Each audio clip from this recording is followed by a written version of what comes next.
What's going on, guys? Welcome back to another episode of the Pro Source Pod.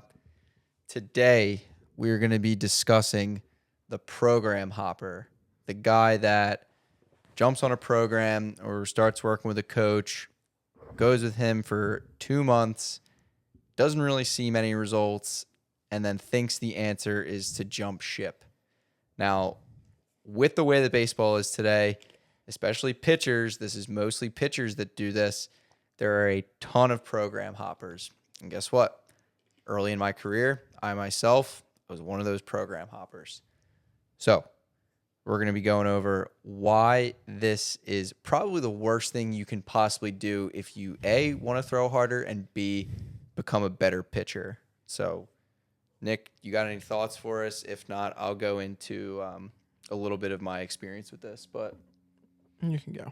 So early in my career, I'll say like after my first year of college, I never really worked with anyone before. And I saw this really big company in New Jersey, right? BPC, right? We all know BPC. Went there for like a summer, gained maybe like 1 to 2 miles per hour. Didn't really take the lifting there seriously. I kind of just threw and followed what they gave me for the most part, but eventually did just go and do my own thing, right? And I didn't really see much progress from this. Long story short, the next year I worked with someone else. The next year I worked with someone else, and like I never really gained a serious amount of velo because I was going from program to program to program. And you know, probably if you're watching this, if you're familiar with like the training landscape of baseball right now, everyone seems to have a different philosophy. Like everyone's stuff is different. Everyone teaches different ways. It's the So same it's like, shit package different. Yeah, exactly. Yeah, but it's like, yeah, 100%. Same it's shit packaged package different. absolutely. And everyone in baseball is going to tell you they're the greatest at this, and this is why they're the greatest, and this and that. But it's like, the truth is, it's either people are buying in or they're not. And the people who have the best facilities are people that usually have their clientele buy in. Because if the players believe in what they're doing and they're actually doing it, they're going to get the results. 100%. So the hoppers never succeed because they half-ass everything, like you say. Like you weren't actually doing everything. Yeah. And like I wasn't fully bought in. Even when you worked with Tread, you didn't do everything. Correct. I wasn't fully bought in. And even with Jack Barry, so wasn't fully bought in. So there's a lot of different ways to go about it, right? Where it's like if you decide to do something, just follow it to a T. Follow it to a T and put everything you have into it. Eventually, you're going to see work. Results. Yeah, eventually it's going to work. But it's like if you're going to go to someone, why are you going to go to someone for advice and then be like, well, I don't want to do this. And then I'll follow it. It doesn't and then make sense. But then also oh, I really like this person from social media. It's like the scary thing about social media, what we were talking about today, where it's like not even related to baseball. It's just like the world. People on social media don't even know what's going on when it comes to influencers and stuff like that. So they'll have conflicting things all the time because they're trying to figure it out themselves. But like next thing you know, it's like someone thinks that they know what's going on. Like, oh, my mood's regulated because I ate raw turkey. Right. And it's like, that's not like, I guess if you had to eat raw turkey every day to regulate your mood, like maybe So you have some Yeah. stuff going on. Or maybe if that's your thing, and you committed to it. But it's like you ate raw turkey that day to regulate your mood. Next thing you know, you're eating chicken broth that's like straight out of like the chicken's carcass. Like, right.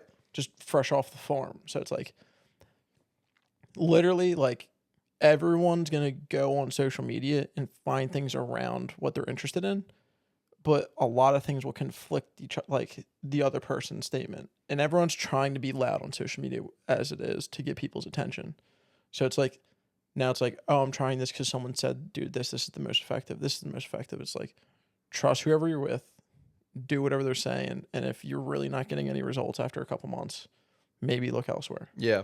And like, even a couple months isn't long enough. No, it's not. Like, especially when it comes to throwing harder, dude, that shit could take a year.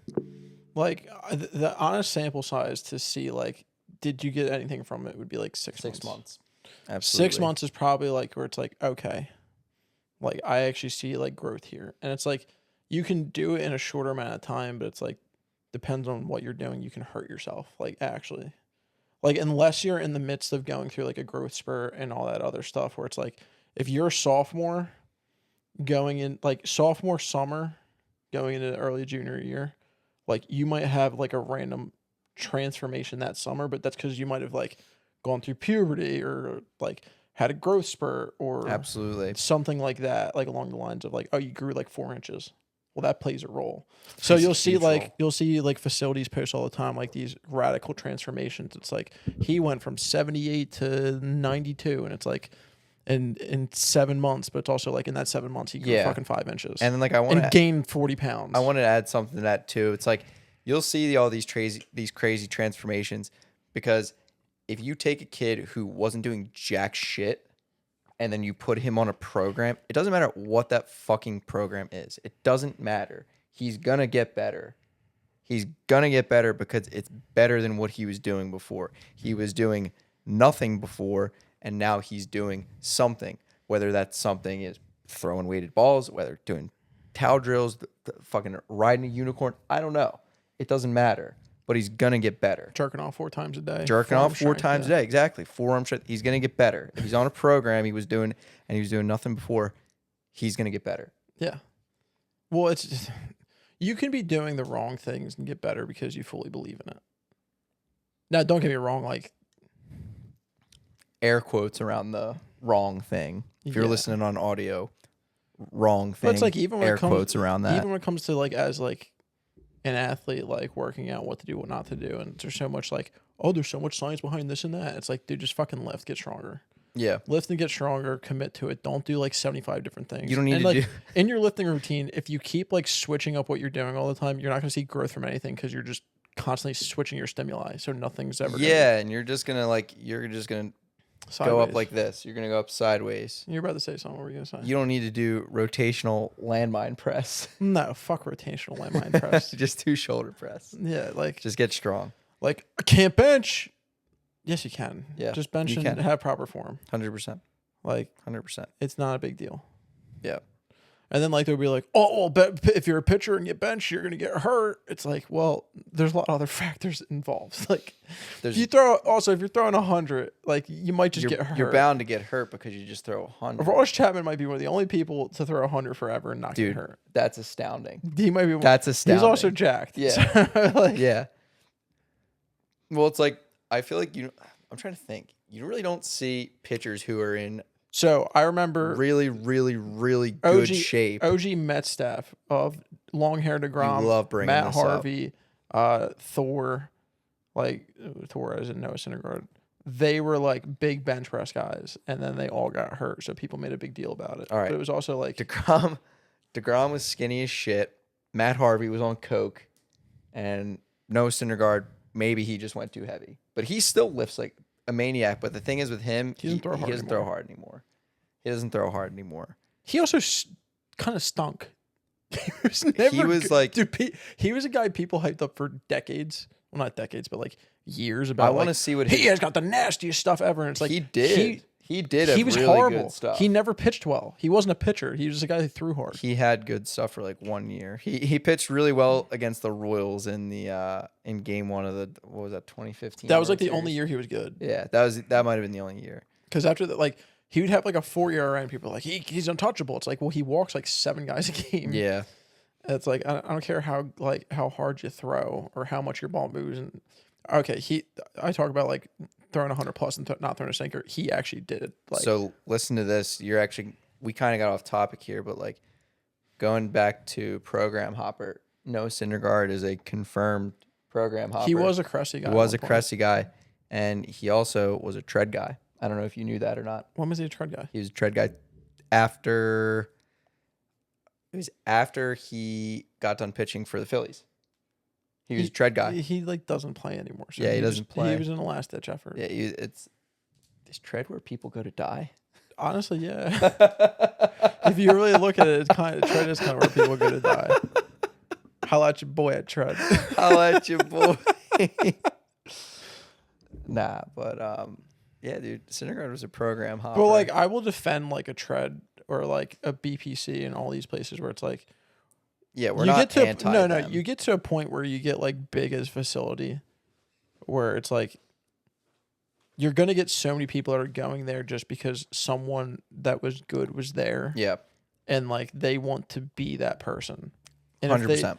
and like they're not fully committed, but it's like it's their effort of like this is going to get me to over the top, and like they don't see what they need to see, and then they'll put the work in, and then like then there's the bad rep, or like someone gets hurt and there's the bad rep. But it's like Yeah. I'll even defend like BPC at this point, even though a lot of people get hurt there.